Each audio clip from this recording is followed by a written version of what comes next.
Näme eşleyhigi o yigitler kayda gitip barahıgı? Бұл Улатайымдың девяткаһы хәзер әҙерәк үҙгәртеп Илшаттың тыуған көнөнә бүләк итәбеҙ. Мин акъегиттән уның исеменә йыр яҙҙырам, йәки носки бүләк итәм тип уйлағайным. Һеҙҙең лучше машина бүләк итһәм буламы? Әлбиттә, Миләүшә. Ҙур рәхмәт, мужиктар.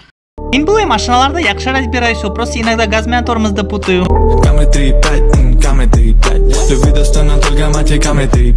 Машина булғас матур, сәскәле булырға тейеш. Малайҙар бит матурлыҡты вообще аңламайҙар. Эйе шул.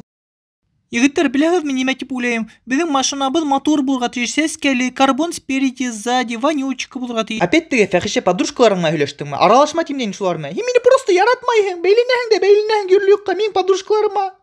Ярар, Миләүшә, ничә була ҡыҙып киттең ул? Һин дә шуңмы әлмә? Тогда оставайтесь вдвоем, козлы. Все вы одинаковые мужчины. Бесите меня. Ильшат, теперь я твоя девушка. Инәнең